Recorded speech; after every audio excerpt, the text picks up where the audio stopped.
The first fever wolf crossed the banishment line, while Alpha King Kellan Roake ordered Gwenna Pike never to touch his heir again. It came through the open doors of the Winter Sickhouse without fur, flesh, or sound. Silver medicinal steam shaped its ribs. Pale vapor formed its muzzle. Between its jaws rested a shallow bowl of dark red broth. The soldiers lowered their spears. The wolf passed between them, carried the bowl through falling snow, and placed it at Gwenna's feet. Behind it, Prince Tavian screamed from the upper fever ward. Gwenna turned. A guard tightened his hand around her arm. "Release her," Kellan said. The command spared her bruising. It did not withdraw the banishment. Kellan stood beneath the sickhouse arch in a black winter mantle, watching the creature dissolve around Gwenna's boots. Pack healer Sabine Dorr stood beside him in white-gray robes, one hand over the medicine keys at her waist.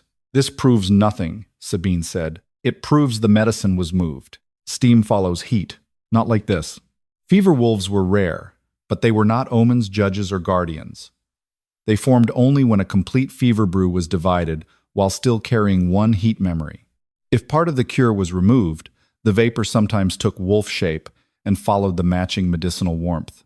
The wolves could not name a thief. They only returned what still belonged to the same brew. They could follow heat memory, not guilt. If the wrong hand carried the right bowl, the wolf would still follow the bowl. Gwenna crouched without touching it. A thin ring had been scratched beneath the rim, 3 notches crossed by one short line. Himak. For 9 years, she had marked every vessel used for Tavian's medicine, so no servant confused his dosage with adult-strength broth. "You have kept marked bowls throughout the sick house," Sabine said. "One could have been misplaced. This was locked in the preparation room. You cannot know that. The red clay came from the lower kiln. Only the royal medicine room uses it." Kellan's restraint had once steadied Gwenna through nights when Tavian's fever climbed beyond reason. They had sat on opposite sides of the boy's bed, Kellan holding his son while Gwenna measured every breath. Those nights had brought them close enough to understand each other's silences. Now she would not meet his eyes long enough for memory to become mercy. "Let me return to him. You were removed because the prince relapsed after receiving an unauthorized preparation," Sabine said. "I prepared the dosage that has kept his lungs open since childhood. You increased the moonbark. I reduced it." Sabine turned to Kellan. She no longer distinguishes the child before her from the daughter she lost. She treats every fever as though grief can be defeated by refusing to release the patient. Gwenna had heard the accusation for years. Obsessive widow, borrowed mother, a woman who had buried one child and fastened herself too tightly around another. Bethan had been 22 when the river fever took her. Gwenna had counted every cooling cloth until counting became a kind of prayer, and prayer became nothing but wet linen in her hands. 3 months later, Tavian's nurse died in a border raid. Gwenna raised him from that winter forward, not because one child could replace another, but because love did not become false, simply because grief had survived it. "Tavian's fever returned after Sabine changed the steeping order," Gwenna said. "The moonbark was boiled twice. The second boiling draws adult strength into the broth." Sabine lifted a sealed vial. "This was found beside his bed under your cloth. My cloth was taken from the medicine shelf. You entered the ward after being instructed to remain below. He called for me. He is 12 and fevered. His dependence is part of the danger." A cry came from the upper room. "Gwenna." She moved toward the door. Kellan stepped into her path. "Move. Sabine says your presence agitates him. He is afraid because she keeps changing what his body knows. She is the appointed pack healer, and I am the woman who knows which side he turns toward before his lungs seize." His wolf should have been able to scent the difference between healing steam and corrupted medicine. Yet Kellan had not trusted his wolf's judgment in years. No one outside the royal chambers knew why. He looked toward the bowl. "Can the broth be tested?" He asked the right question only after ordering the wrong woman away from the answer. "It may already be contaminated," Sabine replied. "The creature carried it through open snow." "The bowl remained hot," Gwenna said. "Test the moonbark sediment." The prince cannot wait while a banished caretaker challenges every physician in the ward. Caretaker, not the woman who had carried Tavian through his first shift fever. Not the voice he still called for now. Kellan looked at Gwenna. "Until the source of the relapse is established, you are banished from the Winter Sickhouse and the royal ward." He had not raised his voice. That only made the sentence cleaner, not kinder. Gwenna did not plead. Record that you removed me before testing the bowl. A royal clerk hesitated. Record it, Kellan ordered. A recorded injustice was still an injustice. It only learned how to survive paper. The clerk wrote. Then warm vapor poured from beneath the doors. A second fever wolf crossed the threshold carrying sealed moonbark. A third followed with fever thorn syrup. A fourth carried frost fennel tied in Gwenna's old red thread. None approached Sabine. None bowed to Gwenna. They followed the shared heat memory of the cure and placed each portion beside Gwenna's marked bowl. Those materials may have been removed for safety, Sabine said. Then their removal will have a record. The last fever wolf emerged slowly, dark streaks moving through its silver vapor. Between its jaws hung a small black dosing spoon. Black spoons were reserved for concentrated adult medicine. They could also measure concentrate before dilution, if the dilution was recorded. Tavian's name had been carved into its handle. The wolf placed it before Gwenna. Inside remained one drop of double-boiled moonbark. The fever wolves had not proved who altered the prince's cure. They had only returned the dose that should never have entered a child's bowl. The spoon did not name the hand that carried it. It only proved Tavian's cure had been handled as if his 12-year-old lungs belonged to a grown wolf. After that, the wolves gave nothing more. What remained would have to be read by hands, records, and sediment. The spoon had not named Sabine. It had only asked where the dilution had gone. Kellan ordered the preparation room sealed before anyone could carry the returned ingredients inside. 2 guards crossed their spears over the door.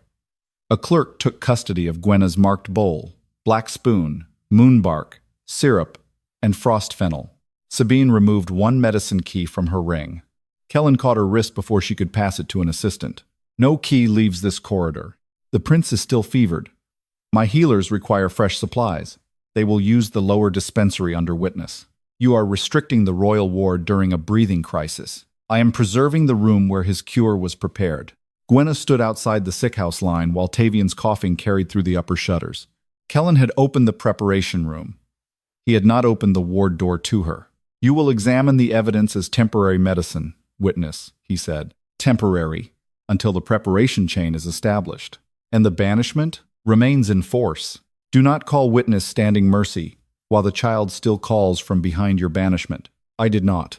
He did not soften the limit or pretend it was fairness. He had once held Tavian down while Gwenna saved his breathing. Now he held the doorway while another woman changed the cure. The clerk admitted Gwenna, Sabine, Kellan, and one neutral ward keeper into the preparation room. No silver vapor waited inside. The fever wolves had already given what heat memory could return. Now the room offered only clay, ash, herbs, and records. Gwenna began with the bowl. The 3 notches beneath the rim marked Tavian's childhood dosage. The crossing line meant reduced moonbark strength during lung weakness. A bowl can be marked for a child and still be filled by an adult mistake, she said. The black spoon may have measured concentrate before dilution, Sabine replied. That is standard practice. The spoon did not poison him by existing. It poisoned him if no one diluted what it carried. Then test the sediment. A neutral compounder scraped residue from the spoon and bowl. He dissolved both samples in clear snow water and held them over a blue flame. Single-boiled moonbark released 1 pale silver ring. Double-boiled concentrate settled in 2 dark bands. 2 bands formed beneath the spoon sample.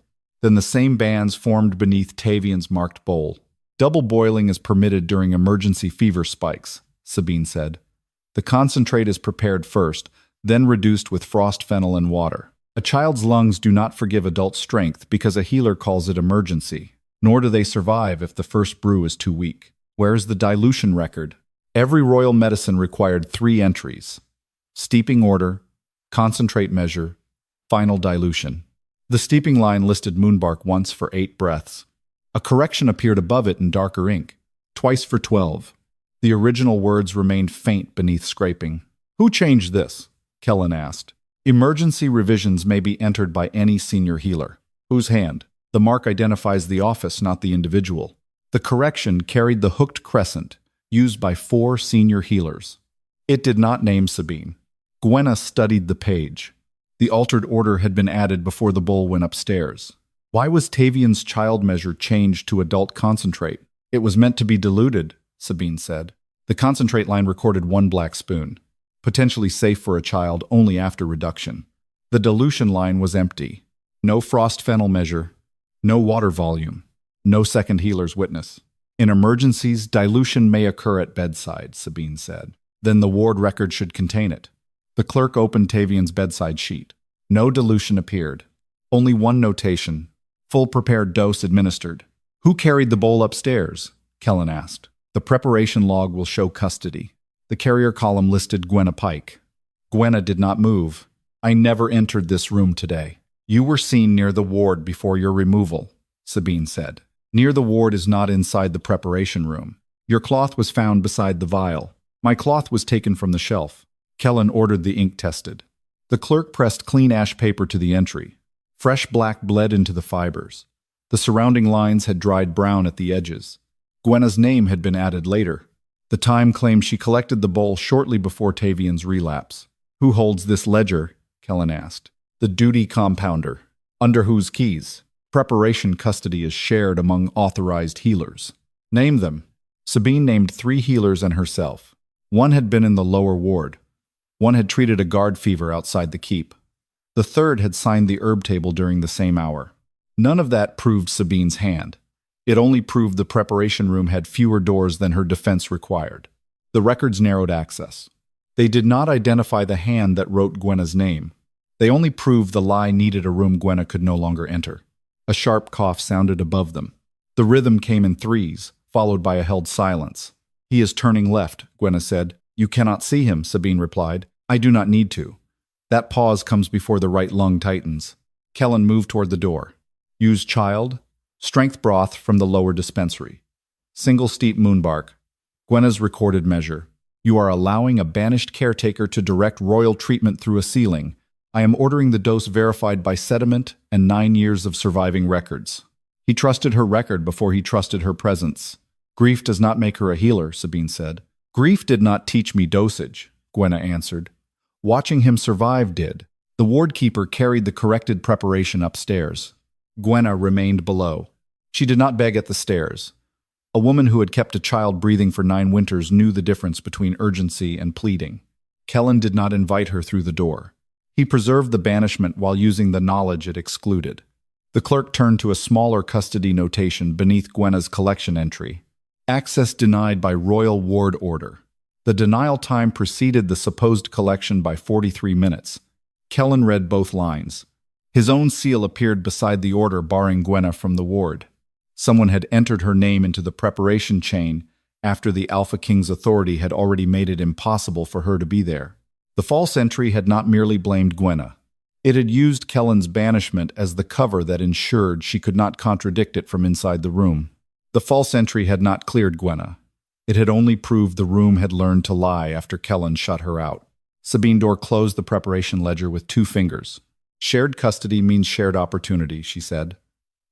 Fresh ink proves when a name was added, not whose hand held the pen. Then open the key ledger in the correction stores, Gwenna answered. Kellan ordered both preserved before the next ward bell. Above them, Tavian's breathing had eased under the corrected child strength dose, but no one called him healed. The adult concentrate had already tightened his lungs. Recovery would require measured broth, rest, and time. Gwenna remained beneath the ward stairs. Kellan trusted her dosage enough to use it. He still had not trusted her presence enough to let her sit beside the boy who called for her. The royal clerk brought 3 ink vessels from the preparation shelf. Daily black for ordinary entries. Blue-gray for inventory. Dense emergency black, mixed with iron ash so corrections remained visible through steam and spilled broth. The fresh entry beside Gwenna's name had dried with a faint bronze edge. Emergency correction ink. That ink is kept under pack healer custody, Kellan said. Under the custody of the office, Sabine replied. Senior healers, the duty compounder, and emergency ward keepers may use it. Through which key? Any senior preparation key. Gwenna held the false entry near the lamp. A few grains clung where the writer had dried the name quickly. Correction sand. Ward sand was pale river grit. Preparation room sand contained crushed feverstone, dark enough to absorb medicinal oil without smearing ink. The grains beside her name were black-red. From this room, Gwenna said. The ledger belongs to this room, Sabine replied.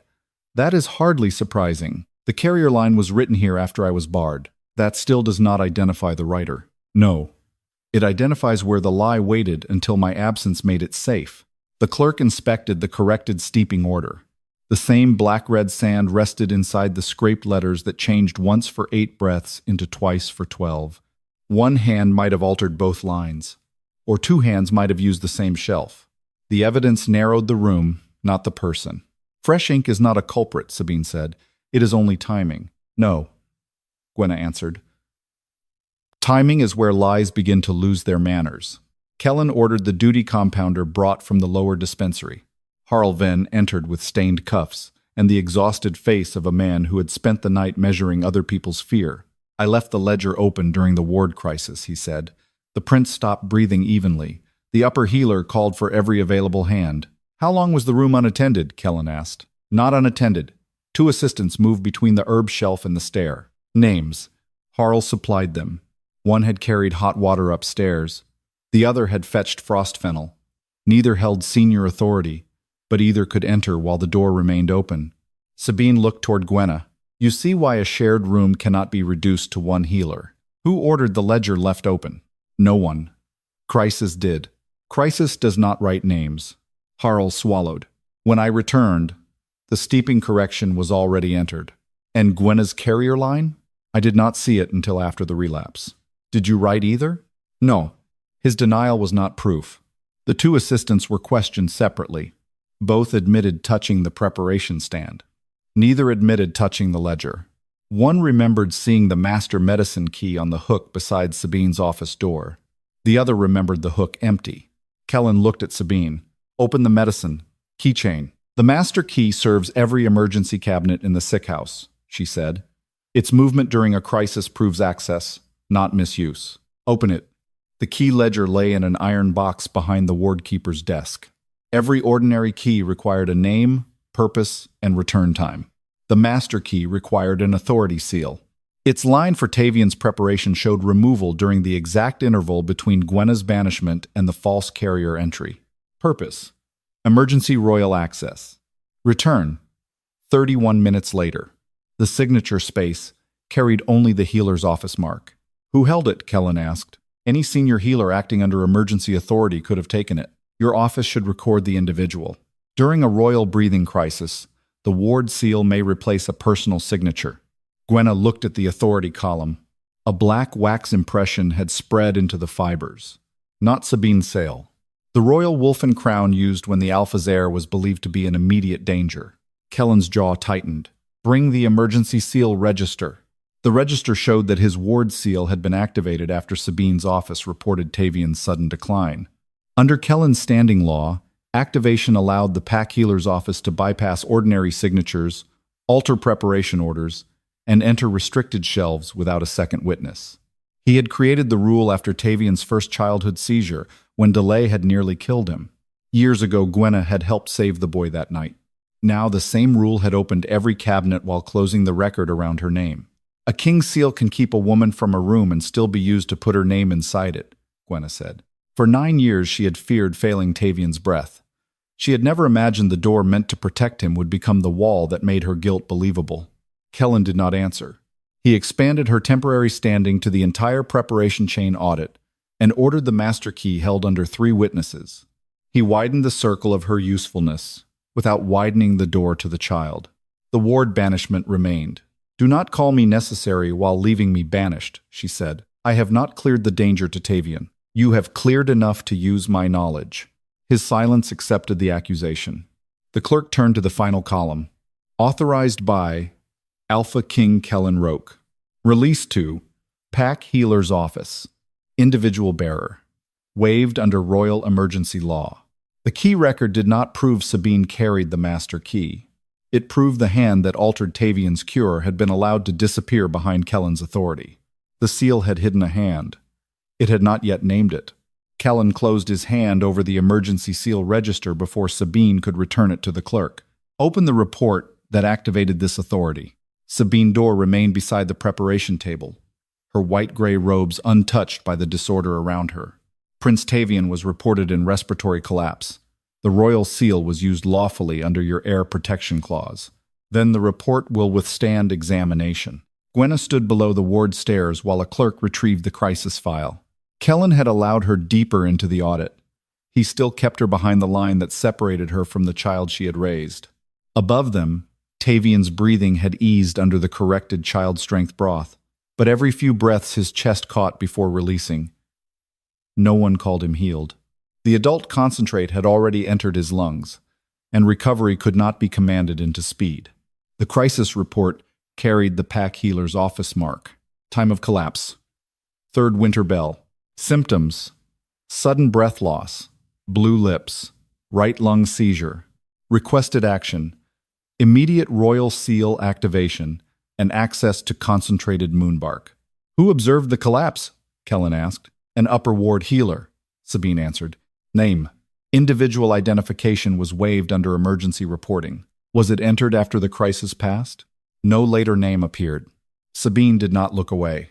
A missing completion is a record failure. It does not prove the emergency was invented.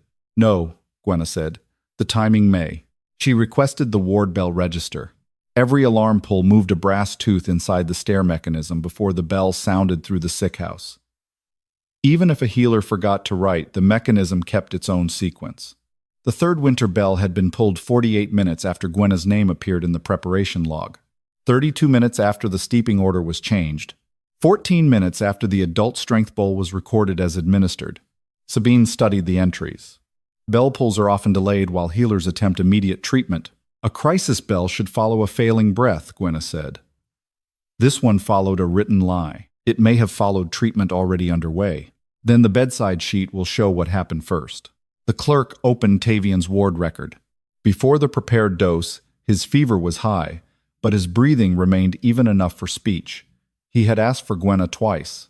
8 minutes after the dose, the sheet recorded coughing in sets of 3, then right lung tightening, then blue lips, then the emergency bell. The crisis report claimed Tavian's collapse had created the need for concentrated medicine. The bedside record showed the concentrate came first. The report did not prove Tavian collapsed before the key was taken, Gwenna said. It proved someone needed him recorded as collapsing before the key could be questioned.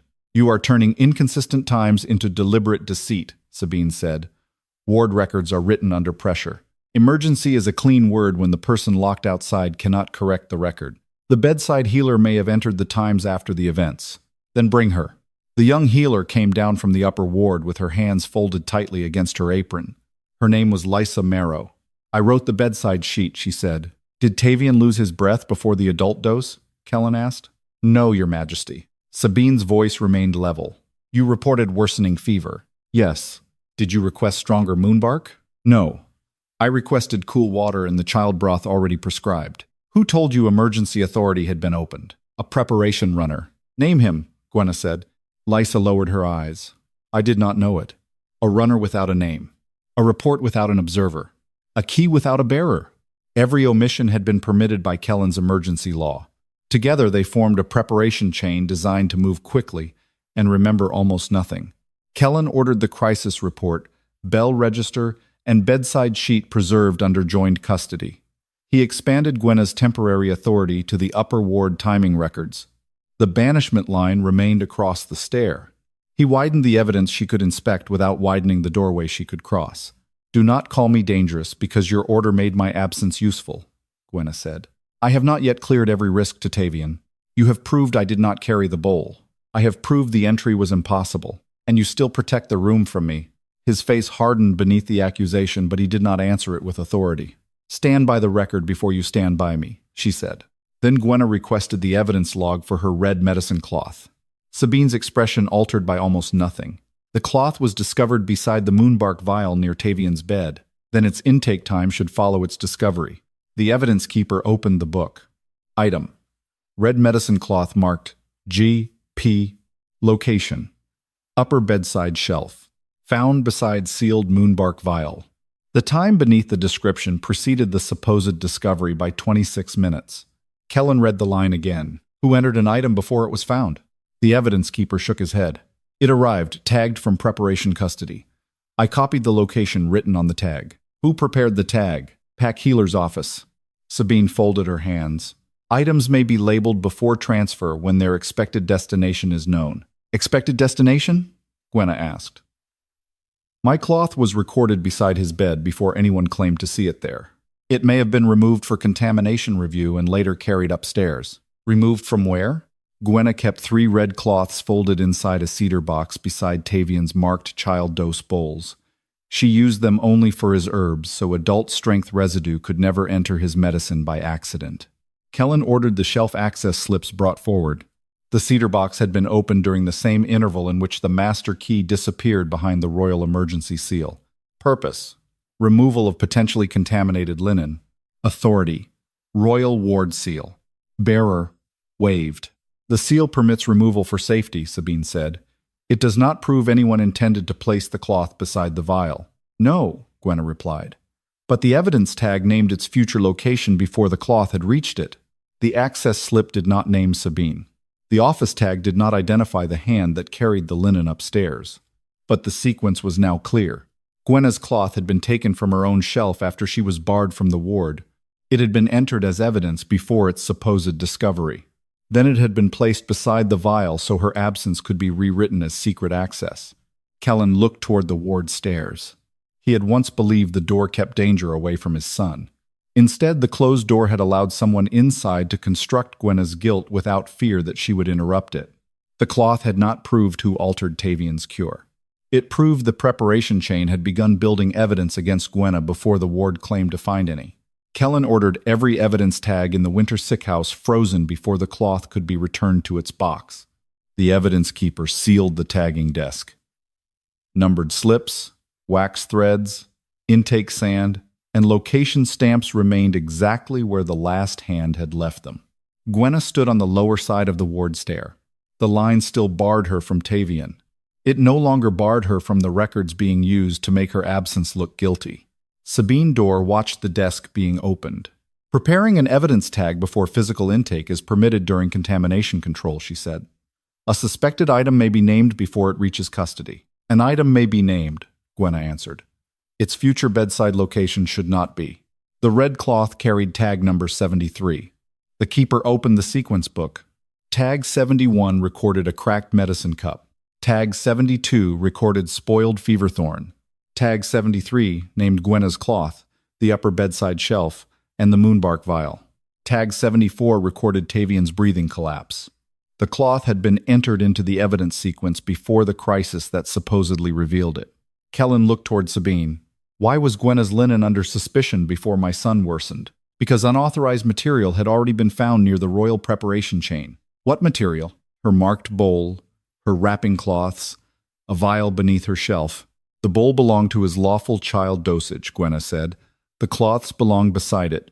Presence inside my own medicine station is not contamination. After your access was restricted, anything carrying your mark required review. My access was restricted after the tag was prepared. The evidence keeper checked the times again. Gwenna was right. The request to prepare tag 73 preceded Kellan's ward banishment by 11 minutes. Sabine's expression remained still. Then the concern may have begun before the formal order. Whose concern? Kellan asked. The request field carried the pack healer's office mark. No individual name. The same office anonymity had appeared on the crisis report, the master key withdrawal, and the false carrier entry. Office authority is lawful, Sabine said. You created it so healers could act without waiting for signatures while the heir's condition changed. Kellan did not turn from the page. I created speed. I did not create permission to invent locations. He ordered the tag request slip opened. Its purpose line read, remove suspected caregiver linen before patient contact. Prepare ward location intake if contamination confirmed. The wording allowed an item to be removed from Gwenna's shelf first and assigned a bedside location later. No one had written that the cloth was already beside Tavian. They had written where it should appear, if the accusation needed confirming. A prepared possibility is not proof of a plan, Sabine said. Contamination protocols anticipate where an object may be discovered. Objects do not discover their own destinations, Gwenna replied. The tag paper carried a faint crease across its lower corner. The evidence keeper recognized it. Runner fold. Messages sent between the pack healer's office and the upper ward were folded that way so they could be carried beneath a wrist cord without touching medicine. Kellan ordered the runner roster opened. 5 runners had crossed the preparation corridor during the emergency interval. 4 carried named deliveries. The 5th entry read only: Sealed evidence instruction. Royal ward priority. Beera, Tyrann Moss. Tyrann was brought from the lower stoveroom. He was a narrow-faced young man with steam burns across 2 fingers, and fear carefully held behind obedience. "Did you carry this request?" Kellan asked. Tyrann examined the fold. "Yes, Your Majesty." "From whom?" "It was waiting in the pack healer's outer tray." "Who placed it there?" "I did not see." "Was the tray locked?" "No. Senior healers and ward assistants use it." Sabine lifted her chin slightly. "Again, shared access." Gwenna looked at Tyrann. "Where did you take it?" "To the evidence desk." "Then?" The keeper prepared the tag. "I carried the sealed tag packet back to the preparation corridor." "Who received it?" "No one. I was told to leave it inside the royal emergency box." The emergency box opened with the master medicine key. The same key removed during the interval hidden beneath Kellan's royal seal. "Did you know what the packet contained?" Kellan asked. "No." "Did anyone instruct you to place the cloth beside Tavian?" "No." Tyrann's answers did not clear the preparation office. They did not accuse Sabine. They proved only that the tag had traveled through a chain designed so no single carrier needed to know the whole purpose. "Procedure divides tasks to prevent one person from controlling evidence," Sabine said.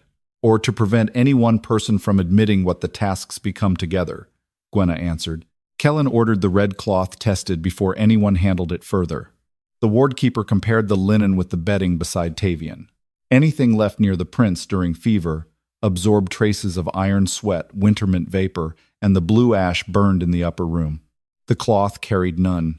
It held cedar dust from Gwenna's shelf and black-red correction sand from the preparation room. It had been taken from her box.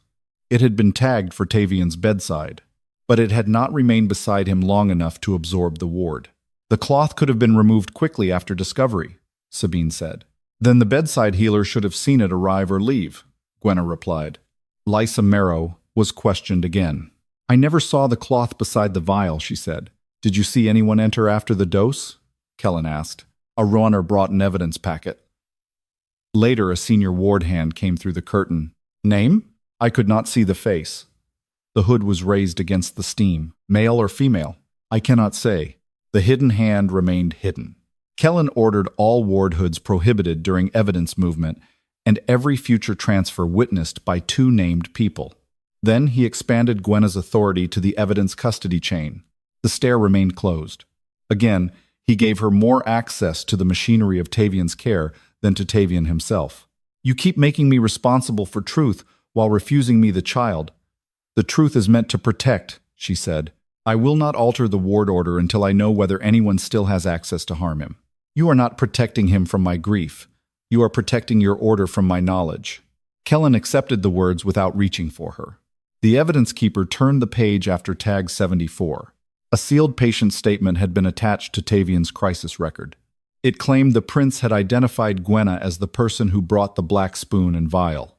At the bottom appeared Tavian's child witness mark. Kellan's face changed. "When was this taken?" The time stood 9 minutes after the adult concentrate tightened Tavian's lungs. The bedside sheet recorded him unconscious during that entire interval. The statement did not prove who placed Tavian's mark upon it. It proved someone had used the silence of a fevered child to make him accuse the woman he had been calling to save him. Kellan removed Tavian's statement from the crisis file before the ward clerk could carry it upstairs. "No one returns this page to the prince's record until the mark is verified." Sabine Door remained beside the evidence table. "A child. Witness mark may be taken during weakness, if the question is read clearly and the hand responds." "He was recorded unconscious," Gwenna said. "Fever consciousness is uneven. A patient may answer briefly and remember nothing. Then someone should have recorded the moment he woke." The statement claimed Tavian had identified Gwenna as the person who brought the black spoon, sealed vial, and adult-strength broth. Its words were written in a healer's formal hand. Only the mark beneath them belonged to the child. A crescent crossed by 3 short claw strokes. Kellan had taught Tavian to use it before the boy could write his full name. The mark carried royal standing in illness when an heir lacked the strength for speech. Who witnessed this? Kellan asked. The line named Pack Healer's office. No individual. Sabine did not defend the omission as good practice. She defended it as lawful. Your emergency clause permits office witness when the heir cannot tolerate repeated questioning. My clause does not permit a sleeping child to accuse someone.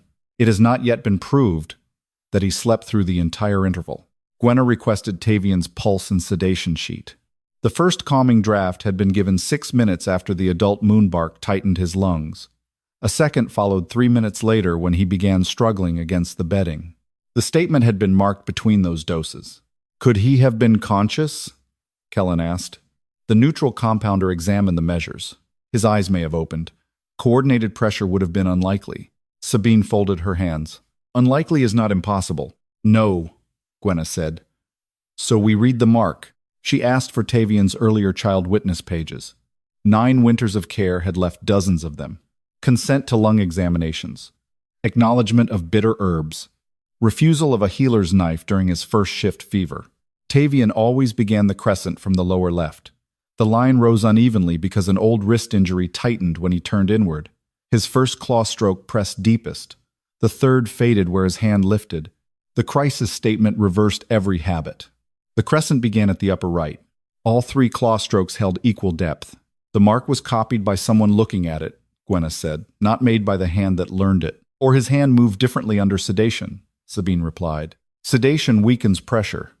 It does not teach the wrist a new beginning. Kellan placed the verified pages beside the statement.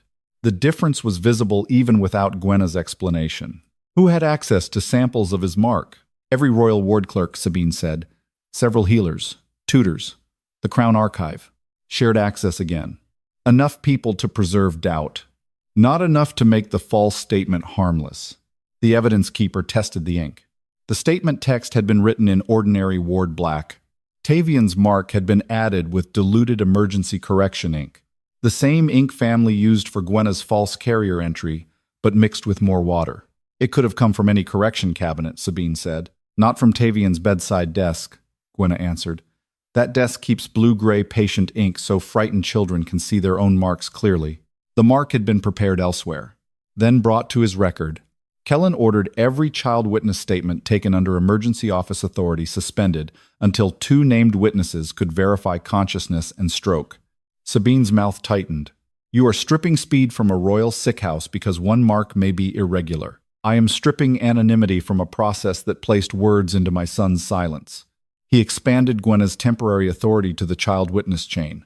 The ward door remained closed. Again, he allowed her to defend Tavian's voice without allowing her near enough to hear it.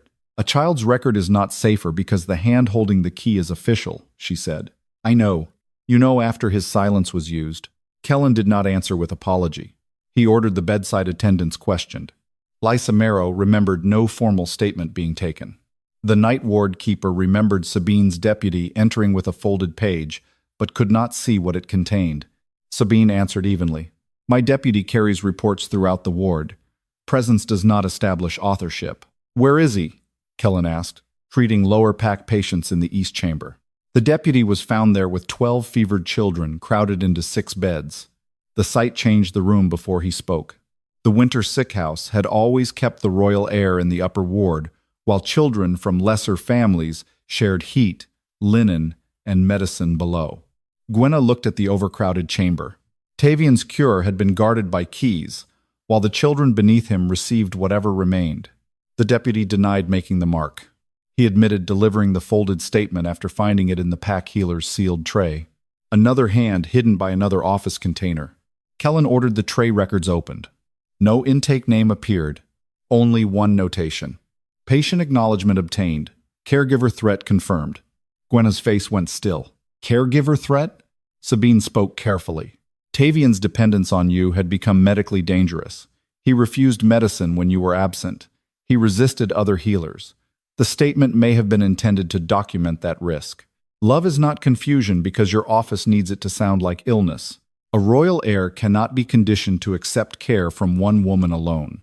He accepted medicine from others for 9 years when they followed the child dose. The deputy looked toward the ward stairs. There was another page. Sabine turned to him. What page? A scrap beneath the statement. I thought it belonged to the prince, but the office clerk removed it before filing. Kellan ordered the discarded papers searched. The scrap had been placed in a burn basket but not yet destroyed.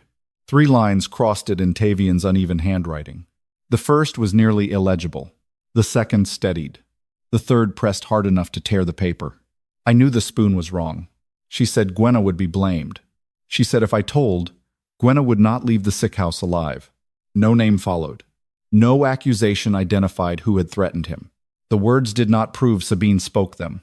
They proved Tavian had remained silent not because Gwenna frightened him, but because someone had taught him that protecting her required letting the lie survive. Kellan sealed the burn basket before the scrap bearing Tavian's words could be removed from the ash. The paper was placed beneath glass with the false child witness statement beside it. One page claimed Gwenna had brought the adult medicine. The other said Tavian had remained silent because someone threatened her life. Neither page could be accepted simply because it carried the heir's hand. Test both, Kellan ordered. Sabine Dorr stood opposite the evidence table. A fevered child may write from fear rather than memory. Then his fear will be examined with the same care your office gave his accusation, Gwenna said. The scrap had been torn from Tavian's bedside writing pad. Its fibers matched the pale reed paper kept beneath his pillow for lessons and requests. The ink was blue-gray patient ink, not emergency correction black, not preparation room ink. The first line had been written while his hand shook. The later lines pressed harder, suggesting returning strength rather than deepening sedation. When? Kellan asked. The ward clerk compared the drying edge with Tavian's bedside record. After the first calming draft, before the second, a narrow interval when Tavian might have opened his eyes and written without strength enough to call for help. Sabine folded her hands. That establishes opportunity, not accuracy. No, Gwenna answered. But it establishes that his own words existed before your office filed different ones beneath his mark. The false statement had been completed 9 minutes later. The scrap had been removed from the bedside pad and dropped into the burn basket before the official page entered the record. Who collected his writing pad? Kellan asked. The upper ward duty list named 2 attendants. Lysa Marrow had remained beside Tavian's breathing. The second attendant had been assigned to caregiver dependency review. Gwenna looked up. What review? Sabine answered without hesitation. The prince's refusal to accept treatment from anyone but you had become a medical danger. He accepted the corrected dose from Lysa. After your instructions were carried upstairs, he accepts medicine that follows the child measure. He calls for you before allowing anyone near him. He calls for the person who knows when the bowl is wrong. Kellan ordered the dependency file opened. The first page described Gwenna as a bereaved caregiver, whose attachment to the heir had exceeded proper ward boundaries. The second claimed Tavian's emotional reliance disrupted treatment hierarchy. The third recommended complete separation until he accepted pack healer authority without resistance. The recommendation had been written 2 days before the adult strength dose entered his bowl, before the false carrier entry, before the crisis bell, before Kellan banished Gwenna. You plan to remove her before the relapse, Kellan said. Sabine's expression remained controlled. The review began after repeated concerns. Your order was issued only when the danger became immediate. What concerns? Unauthorized bedside presence. Resistance to revised protocols. The prince refusing medicine when Gwenna questioned it. Show the refusals, Gwenna said. The treatment sheets recorded 6 occasions during the previous winter when Tavian had resisted a bowl. On 5, the steeping order had been changed without Gwenna's witness. On 4, moonbark had been double-boiled. On all 6, the child dilution line was incomplete. When another healer prepared Gwenna's single steep measure, Tavian drank without resistance. He was not refusing healers, Gwenna said. He was refusing the taste that came before his lungs closed. Sabine looked toward Kellan. A frightened child may build associations that are not medically reliable. 9 years of the same breath pattern is not association, Gwenna said. It is a body remembering danger. The records did not prove Sabine had personally changed each bowl. They proved the sick house had treated Tavian's resistance as emotional dependence, while repeatedly giving him medicine prepared above child strength. Kellan ordered every disputed dose preserved in the review. He expanded Gwenna's authority again. The ward door remained closed. She was now permitted to audit the document that called her dangerous, but not to sit beside the child whose resistance had made the document possible. You continue to give me authority over the lie while withholding authority over his care, she said. I will not expose him to another unverified influence. Do not make my love sound unverified because your office failed to record my work. Sabine touched the dependency review. Attachment can be real and still become harmful. Love is not confusion because your authority requires it to sound like illness. Kellan ordered Tavian's earlier care records brought down. 9 years of winter sheets showed Gwenna's measures, breath counts, cooling intervals, and recovery notes. Her name appeared only as household attendant. Never child dose healer. Never long-term care witness. The medicine she had kept consistent had entered the official record under pack healer supervision. Her labor had been used. Her authority had been erased. Kellan read the earliest sheet. Tavian, age 4. First, shift fever. Right lung seized after adult moonbark measure. Corrected by reduced steeping under Gwenna Pike's observation. His own signature stood beneath the recovery order. He had known what she did before the sick house, learned to rename it. Why was her role never entered, he asked. Household caregivers do not receive healer standing, Sabine replied. She created the child measure. She contributed observations later formalized by the guild, under whose name the formula register listed Sabine Dorr as supervising pack healer. Gwenna's name did not appear. Sabine did not deny the omission. Guild law assigns formulas to licensed oversight. Without that structure, every grieving mother could call experience medicine. Gwenna's face remained still. Bethan's death did not make my hands ignorant. It may have made your judgment unable to accept loss. Grief did not invent the missing dilution line. Kellan ordered the formula register sealed. Before he could continue, Tavian's voice came weakly from above. Father. Kellan moved toward the stairs. Gwenna did not. The banishment line still lay between her boots and the child. Lysa appeared at the upper landing. He is awake. He asks to give a witness statement. Sabine spoke first. He remains medicated. Then he will not be questioned alone, Kellan said. He ordered 2 neutral witnesses and the blue-gray patient ink prepared. Gwenna remained outside the ward. Tavian could see her only through the open upper doorway. His face was pale against the pillows. His breathing remained shallow, but he was conscious. Did Gwenna bring you the black spoon? Kellan asked. No. Did you see who did? Tavian looked toward Sabine, then toward Gwenna. Fear tightened his mouth. Gwenna did not urge him. You do not have to protect me with a lie, she said. Tell only what you can carry. Tavian swallowed. Sabine said the stronger medicine would teach me not to need Gwenna. The room went still. His words named Sabine. They did not prove she had prepared the dose. Then Tavian added what the official review had omitted. She showed me the separation order before I drank it. Kellan turned back to the dependency file. At its bottom lay an approval line he had not yet seen. Permanent removal of Gwenna Pike upon the heir's next recorded refusal. The order had been prepared before Tavian was given the medicine most likely to make him refuse. Kellan ordered the separation order preserved beside every disputed dose Tavian had refused. No clerk was permitted to remove the page that recommended Gwenna's permanent exclusion after the heir's next recorded resistance. Sabine Dorr remained at the foot of the ward stairs. A separation plan is not proof of manufactured illness, she said. The prince's dependents had already interfered with treatment. Then we test what he refused, Gwenna answered. The 6 disputed bowls from the previous winter had not survived, but their preparation records had. 5 contained double-steeped moonbark. 4 lacked a completed dilution line. All 6 had been administered after Gwenna's child measure was altered or removed. Tavian accepted every bowl prepared at the original single steep strength. He did not refuse because I was absent, Gwenna said. He refused when the medicine tasted like the breath that closed his lungs. A child's fear can attach itself to bitterness, Sabine replied. His right lung attached itself to it too. The bedside sheets confirmed the same pattern. Within 12 minutes of each disputed dose, Tavian's cough tightened in sets of 3. His pulse rose.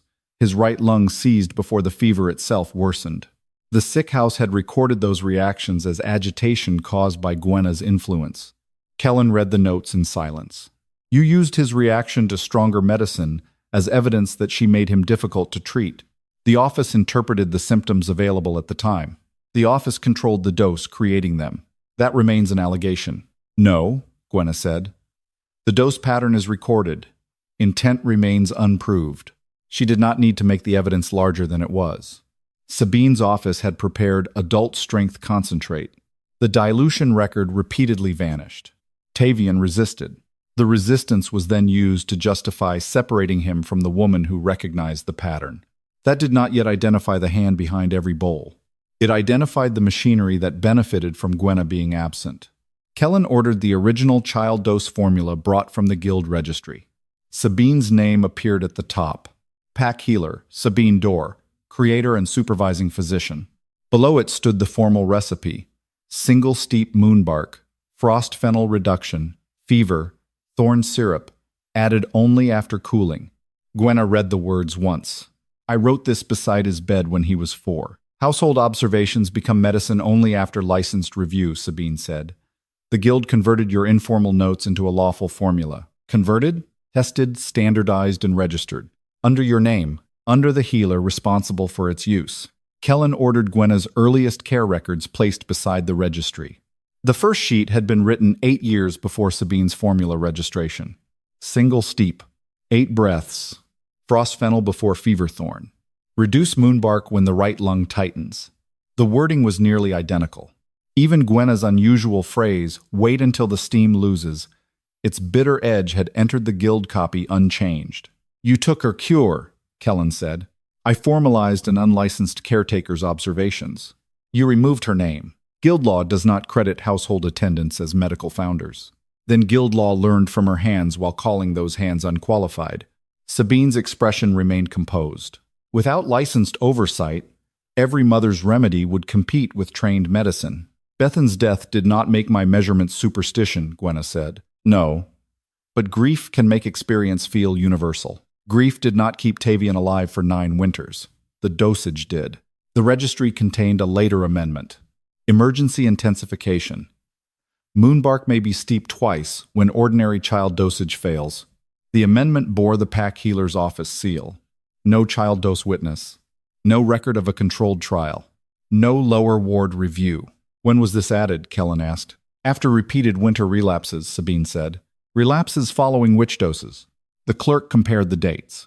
Every relapse used to justify the amendment had occurred after incomplete dilution. The stronger protocol had been validated by the harm created when the stronger protocol was mishandled. Kellan ordered the emergency amendment suspended. Sabine's voice sharpened. You are rewriting royal medicine while the heir remains unstable. I am removing an adult-strength exception that has no witness-child trial. You approved its use. Kellan looked at the certification line. Alpha sans confirmation. His royal seal stood beneath it. Gwenna turned toward him. Did you scent this brew?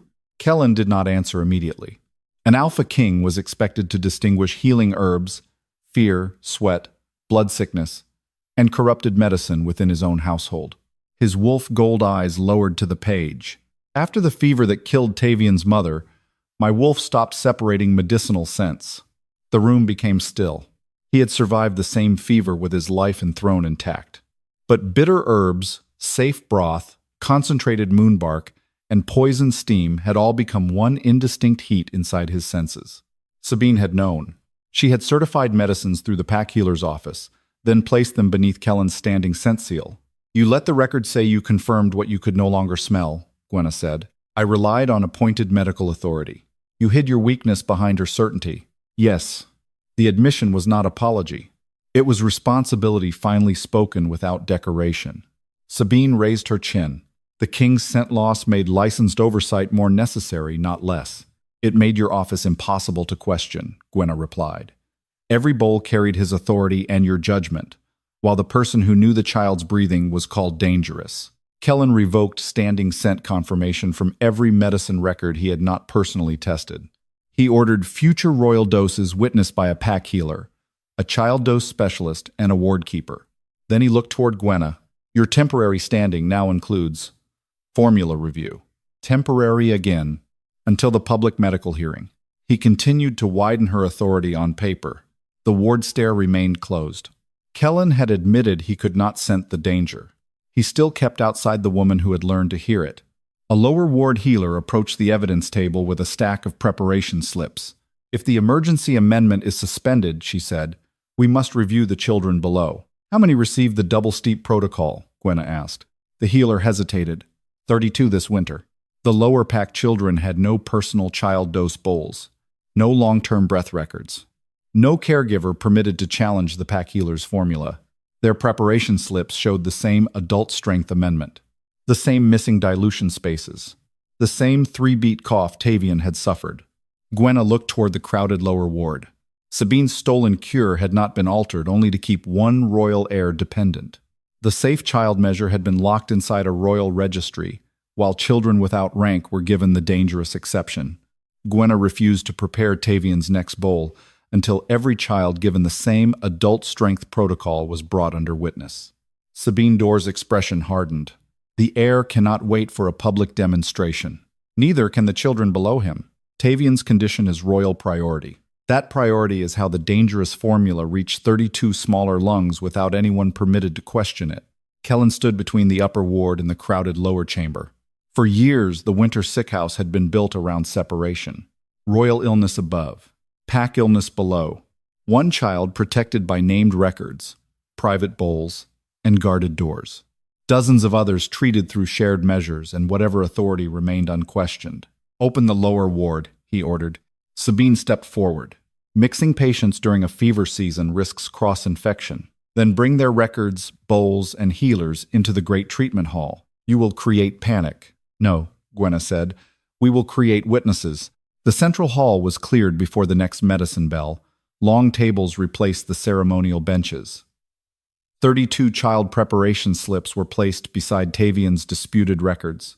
No fever wolves appeared. No steam shaped itself into judgment. The room held only bowls, sediment measures, breathing sheets, and people who had been taught their grief carried less authority than a healer's seal. Kellan granted Gwenna temporary command of the dosage review. She did not thank him. Every child receives an examination before another bowl is prepared, she said. No formula is tested on a body already struggling to survive it. Lower pack healers listened to each chest. 21 children showed the 3-beat cough. 9 had early right lung constriction. 2 had grown too weak to drink without help. Sabine looked along the tables. Winter fever produces similar symptoms. Then the sediment should distinguish fever from dosage injury, Gwenna answered. 3 bowls were chosen from separate wards. Each had been prepared under the Emergency Intensification Amendment. Each child's slip listed double-steeped moonbark. 2 dilution lines were blank. The third contained a water measure, written after administration. The neutral compounders tested the residue. 2 dark bands formed in every bowl. Adult concentrate. Gwenna asked for the children's breath timing. In each case, the fever had remained steady before medicine. The coughing worsened within 12 minutes after the dose. A reaction pattern is not proof of deliberate harm, Sabine said. No, Gwenna replied. It proves the protocol is unsafe in the form your sick house has been giving it. The formula requires dilution. Then why does the system repeatedly allow the dilution to disappear? Because lower wards move quickly. Records fail under pressure. A child's lungs do not become stronger because the clerk is busy. Kellan ordered the emergency amendment suspended throughout the pack. Sabine's voice remained cold. You will leave healers without a stronger treatment when ordinary measures fail, not without proof that the stronger treatment can be safely reduced. Gwenna prepared 2 witness broths. The first followed the original child dose cure she had written beside Tavian's bed 9 years earlier. Single steep moonbark, measured frost fennel, feverthorn added after the steam lost its bitter edge. The second followed Sabine's registered emergency concentrate, but with the dilution completed and witnessed. Both were tested by neutral healers before use. Children whose lungs remained stable received the original cure first. Their coughing eased gradually. No miracle crossed the hall. No child rose suddenly healed. Breathing softened by degrees. Pulse settled. The right lungs opened slowly beneath careful warming cloths. The properly diluted concentrate was reserved for 2 severe cases and administered under 3 named witnesses. It did not produce the same constriction. The adult measure was not dangerous merely because it existed, Gwenna said. It became dangerous when dilution was left to an unwitnessed chain. Sabine held her ground. That supports stronger procedure. It does not prove my office intended injury. No, Gwenna said. Intent will be judged only where the evidence reaches. Kellan ordered the public findings read aloud. The original child dose formula had been developed through Gwenna's recorded care. The guild had registered it under Sabine's name without crediting Gwenna. The emergency amendment had been approved without witness child trials. Adult concentrate had repeatedly entered child bowls without completed dilution. Reactions had been recorded as emotional resistance or worsening fever. Gwenna's removal had silenced the person most familiar with Tavian's breath pattern. Sabine's authority was suspended pending final judgment. She was not placed in chains. No record yet proved she personally prepared every dangerous bowl. But she could no longer control medicine keys, formula registration, evidence intake, or child witness records while the inquiry continued. Sabine looked toward Kellan. "You are dismantling the sick house around one caretaker's grievance." "No," he said. "I am dismantling the power that allowed one office to write the formula, alter it, administer it, and judge every objection to it. Then, when a child dies while 3 witnesses debate a spoon, remember this hour." Gwenna faced her. Children were already dying inside your certainty. The lower pack families were permitted into the hall. Mothers who had been kept beyond the sick house doors stood beside their children's beds. Fathers learned which herbs had entered the bowls. Caregivers were allowed to question dilution lines without being recorded as disruptive.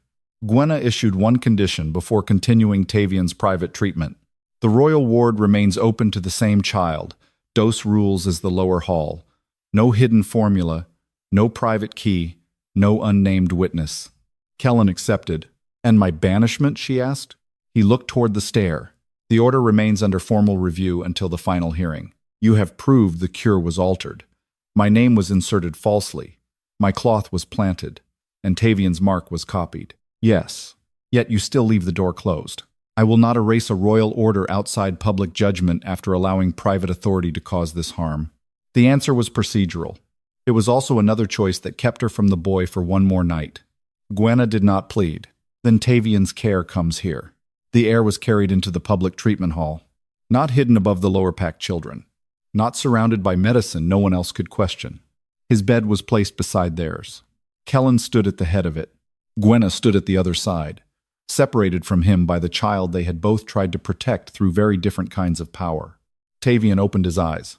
"Did they believe you?" "Records do not believe," Gwenna said. "They either tell the truth or are made to hide it." A clerk approached with the sealed formula register. Beneath Sabine's registered cure, an older preparation sheet had been discovered inside the binding. The sheet carried Gwenna's original child dose measurements. At the bottom stood a transfer instruction. "Copy into guild form. Remove household source before registration." The instruction bore Sabine's personal healer mark. It did not prove she altered Tavian's final bowl. It proved she had deliberately erased Gwenna's authorship from the cure the entire sick house later used to call Gwenna unqualified. The final hearing began in the great treatment hall before Tavian was strong enough to climb the ward stairs. His bed remained among the lower pack children. Gwenna stood beside the long medicine table with her original preparation sheet beneath glass. Sabine Dorr stood opposite her without medicine keys, guarded but not chained. Kellan occupied no raised throne.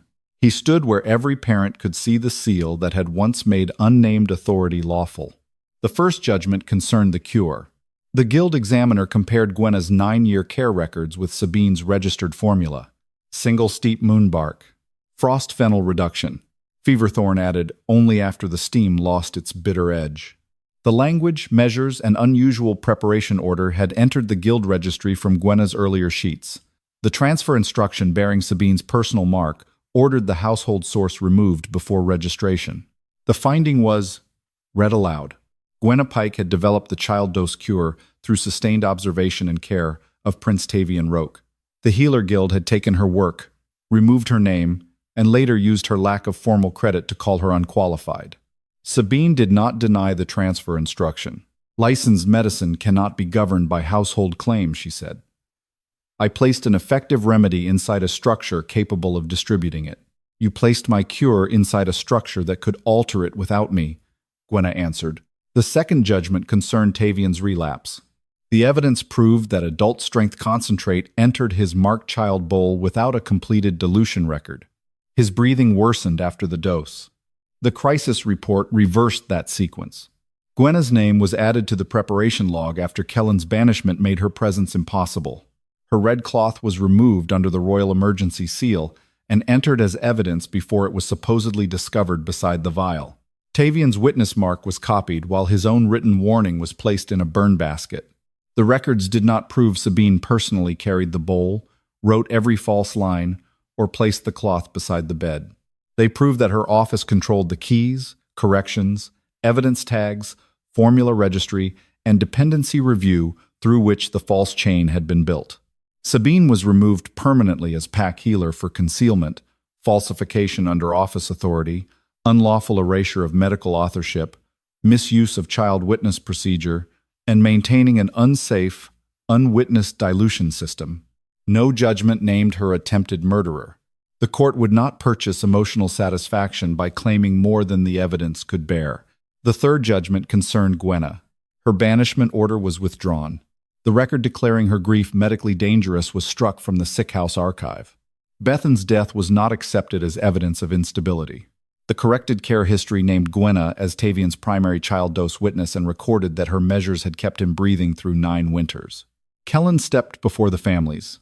"I mistook restraint for judgment," he said. "I believed authority became safe because it spoke quietly and kept orderly records.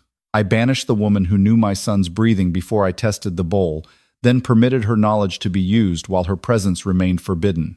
He did not look only at Gwenna. "My seal allowed hands to disappear behind office marks. My weakness allowed another person's certainty to replace what I could no longer scent. The fault is not erased because I have now named it." He revoked the royal emergency rule that waived individual keybearers and witnesses. The Winter Sickhouse received 3 medicine keys. 1 belonged to the licensed pack healer, 1 to an independent child dose witness chosen by caregivers and ward healers, 1 to the ward keeper responsible for custody records. No royal medicine could be intensified, diluted, or transferred without 2 named man. No caregiver could be excluded as unstable solely because grief had preceded expertise. Lower pack children received the same recorded dosage protections as the heir. The family selected Gwenna as the first child dose witness. Authority came before affection. That order mattered to her. Tavian recovered without miracle. For 6 days, Gwenna prepared the original cure under public witness. His fever lowered slowly. The 3-beat cough softened. His right lung opened by degrees. He slept, woke, drank, and finally crossed the treatment hall without being carried. On the 7th morning, the upper royal ward was ready to receive him again. Kellan stood outside its doorway. Gwenna stood inside. For 9 winters, that door had belonged to the crown. Then it had belonged to Sabine's keys. Now Gwenna held one of the 3 witnessed locks. Tavian looked between them. "May father come in?" Gwenna did not let the child answer a question the adults had created. She looked at Kellan. "You kept me outside while using what I knew." "Yes." "You allowed my love for him to be written as illness." "Yes." "You cannot repair that by standing beside his bed tonight." "I know. What will you do when my judgment contradicts the crown again? Ask what you see before I order what you lose." It was not enough to restore the years behind them. It was enough to begin measuring the man by what he did after the order. Gwenna opened the door wider. "You may enter as his father, not as the only authority in the room." Kellan crossed only after she stepped aside. He did not touch her. Weeks later, when winter loosened from the Sickhouse roof, Tavian slept safely beneath a child dose record bearing 3 names instead of 1 hidden office. Gwenna stood near the window, sorting moonbark. Kellan approached without guards or seal. "I remember the nights we sat on either side of his bed," he said. "So do I. I thought silence between us meant trust. Sometimes it meant I was too tired to argue with a king." A shadow of pain moved through his face. "I will not ask you to forgive what I have only begun to answer for." "Good." He waited. Gwenna placed 1 measured bundle of moonbark into his hands. "Carry this to the lower ward." He accepted the work without mistaking it for tenderness. At the doorway, he stopped. "May I return?" "When the medicine is delivered and the record is signed." For the first time, the king waited for her permission before crossing a Sickhouse threshold. And Gwenna, who had once been banished from the child she raised, remained where every future cure would have to pass through witnessed hands.